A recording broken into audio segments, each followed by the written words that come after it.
Hi, it's Hakeem here, co-founder of Hand Associates, and as you know, we're a UK-based key account management consultancy, and we focus on giving simple tools and techniques to help people so they can more effectively embed key account management into their businesses. Now, if you recall, in the last video series, I introduced the concept of the 3 golden rules. And today, I want to introduce you to a tool which helps predominantly with golden rule number 3. Now, it's a really great tool, and it's called the Decision Influencer Map. As a bonus, I'm going to include a very popular decision influencer tool for you to download. Now, we normally sell this to our clients at about £200 per person, but you can get it for free by clicking on the articles page in this website. It's a really useful tool as it helps guide key account managers through a consistent process to understand their accounts in greater depth. More importantly, it will enable organisations to see who the key customers in the account are and what messages they are likely to respond to. And we use it with our clients to help them see what needs to be done in order to influence critical business decisions in their favour.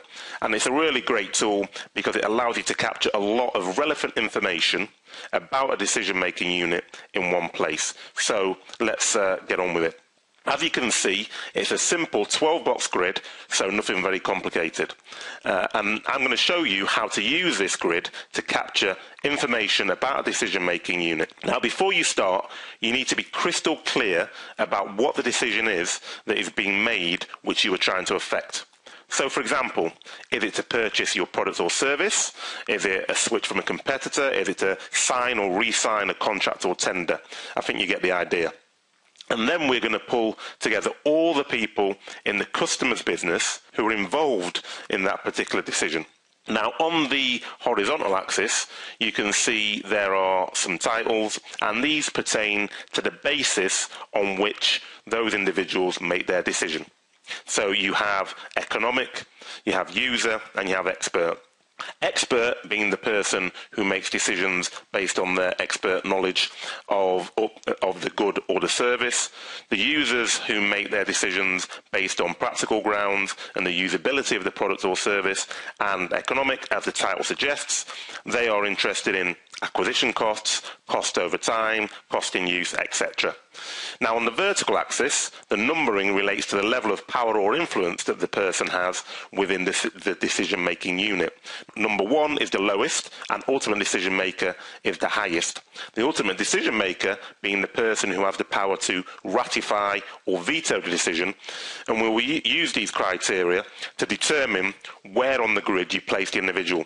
Now, one last thing that we need to know is their view of you as a supplier or a business partner. Now, we use a simple traffic light system to do this. Green being positive or champion, amber being neutral, and red being negative or a detractor. Now, just for clarity, the difference between positive and champion is that a champion is active and the positive person is passive.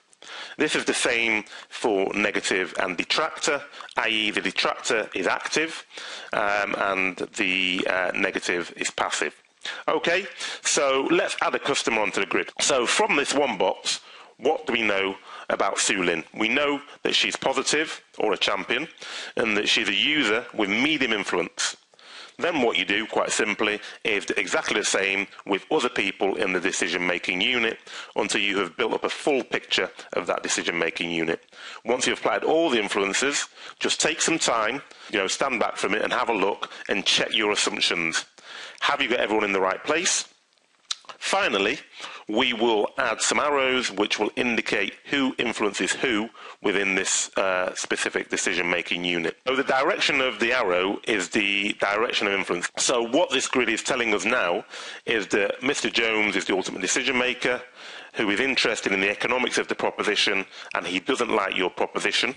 However, the other people who are responsible for making the decision do like you or do like your proposition, and they all have an influence on him. The double-headed arrow between Mr. Jones and Mrs. Field shows they both influence each other, and basically that's it. A really simple but very effective tool for mapping the decision-making unit and for carrying a lot of information in one view. Obviously, now that you have all this information, the next step would be to build some plans around these customers. But for right now, why don't you just get started by going to the articles page of the website and downloading the free Decision Influencer Map Excel workbook.